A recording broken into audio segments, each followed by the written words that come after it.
नमस्कार, बहुत बहुत स्वागत है आपका नेक्स्ट 9 न्यूज में और मैं हूं आपके साथ राकेश कुमार। लोकसभा चुनाव 2024 में बसपा उत्तर प्रदेश में बीजेपी और इंडिया गठबंधन का राजनीतिक गणित फेल करने की कोशिश कर रही है।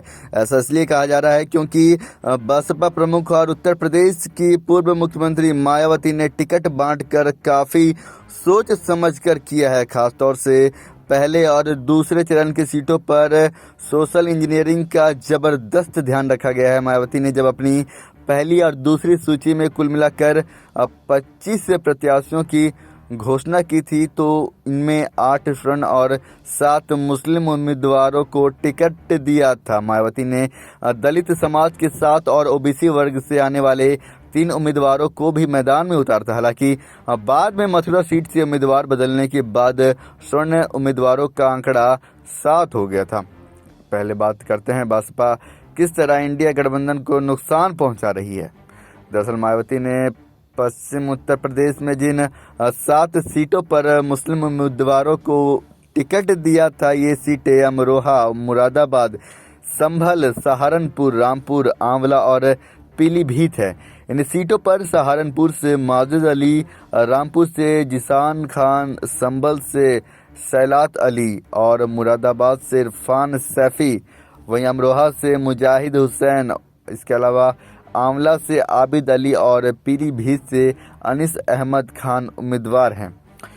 आपको बता दें कि इनमें 4 सीटों पर सपा कांग्रेस गठबंधन ने भी मुस्लिम उम्मीदवारों को टिकट दिया है। ये सीटें सहारनपुर, संभल, मुरादाबाद और अमरोहा है।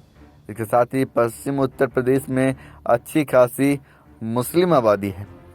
सहारनपुर, नगीना, बिजनौर, कैराना, रामपुर, मुरादाबाद, संभल और मुजफ्फरनगर में मुस्लिम समुदाय की आबादी 35 से 40% तक है। निश्चित रूप से इन सीटों पर बसपा के उम्मीदवार इंडिया गठबंधन के उम्मीदवारों के मतों में सेंध लगाएंगे और यह इंडिया गठबंधन के लिए सियासी रूप से नुकसानदेह होगा और इसका फायदा बीजेपी को मिल सकता है।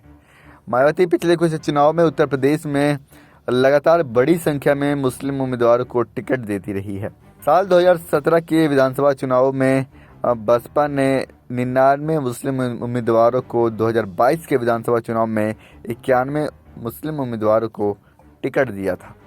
मायावती ने जिस तरह टिकट बांटे हैं उससे पहले और दूसरे चरण में बीजेपी को भी नुकसान हो सकता है, क्योंकि स्वर्ण उम्मीदवारों के मैदान में उतरते के साथ निश्चित रूप से बीजेपी और इंडिया गठबंधन की मुश्किलें बढ़ेंगी। बीजेपी ने इस बार रालोद को भी एनडीए में शामिल किया है और टिकट बंटवारे के तहत रालोद को बिजनौर और बागपत की सीट दे दी है। न्यूज़ रूम नेक्स्ट 9 की रिपोर्ट।